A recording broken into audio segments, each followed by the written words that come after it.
എല്ലാവർക്കും നമസ്കാരം. ഞാൻ Manoj Pottekkat, health and beauty by Manoj. എൻ്റെ യൂട്യൂബ് ചാനലിലേക്ക് എൻ്റെ നല്ലവരായ എല്ലാ സുഹൃത്തുക്കളും സ്വാഗതം. ഞാനിന്ന് പറയാൻ പോകുന്നത്, നമുക്ക് ജീവിതത്തിൽ ഉയർച്ചകളും താഴ്ചകളും ഉണ്ടാവും. നമ്മൾ ഡിപ്പിലേക്ക് വീഴും. അപ്പോൾ ഡിപ്പിലേക്ക് വീഴുമ്പോൾ അപ്സെറ്റ് ആവാതിരിക്കുക.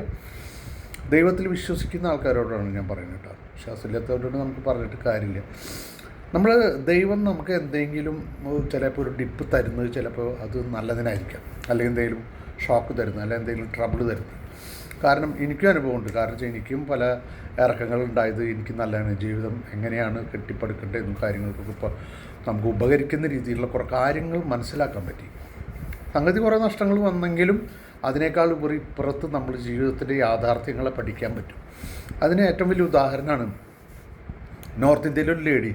ഞാൻ അവരുടെ പേരും കാര്യങ്ങളൊന്നും പറയുന്നില്ല, കാരണം വെച്ചാൽ അതൊക്കെ പിന്നെ കോൺട്രവേഴ്സികളായി മാറും. ആ ലേഡിക്ക് ലണ്ടനിൽ പോകേണ്ടതാണ്. അപ്പോൾ അവർ എയർപോർട്ടിൽ വരും വഴിക്ക് എയർപോർട്ടിൽ ഓൺ ദ വേയിൽ ഭയങ്കര ട്രാഫിക് ജാമിൽ പെട്ടിട്ട് 10-15 മിനിറ്റ് ലേറ്റായപ്പോൾ ഫ്ലൈറ്റ് പോയിട്ടുണ്ടായിരുന്നില്ല. പക്ഷേ ആൾക്ക് ഈ ലേഡിക്ക് ബോർഡാവാൻ പറ്റിയില്ല. ഭയങ്കരമായിട്ട് കരഞ്ഞ് അവിടെ കിടന്ന് ഉരുണ്ട് നോക്കി, ഒരു രക്ഷയും കിട്ടിയില്ല. സ്ത്രീക്ക് പോകാൻ പറ്റിയില്ല. അപ്പോൾ ദൈവത്തിനോട് തന്നെ വിഷമം തോന്നിയ മാതിരി ലേഡി പറഞ്ഞു, ഞാൻ എന്ത് തെറ്റ് ചെയ്തിട്ട് എനിക്ക് സമയത്തിനെത്താൻ എൻ്റെ ഫ്ലൈറ്റ് പോയി, കുറേ വിഷമങ്ങൾ പറഞ്ഞു. ഒരു 10-15 മിനിറ്റിനുള്ള ആ പ്ലെയിൻ ക്രാഷായി പോയവരെല്ലാവരും മരിച്ചും പോയി. അപ്പോൾ ആ ഒരു ഇൻസിഡൻറ്റ് വന്നതുകൊണ്ടല്ലേ അവർ രക്ഷപ്പെട്ടത്. അപ്പോൾ നമുക്ക് എന്തെങ്കിലും വരുമ്പോഴേക്കും നമ്മൾ അപ്സെറ്റായി പോകണ്ട. കാരണം വെച്ചാൽ അതിൻ്റെ പിന്നിൽ നല്ലതൊരെണ്ണം വരാനാണ് ഒരു മോശം തരുന്നത്. അത് വിചാരിച്ച് നമ്മൾ സമാധാനിക്കുക. ജീവിതത്തിൽ ഓരോ പടികളും കയറാൻ ശ്രമിക്കുക, ഇറങ്ങാതിരിക്കാൻ.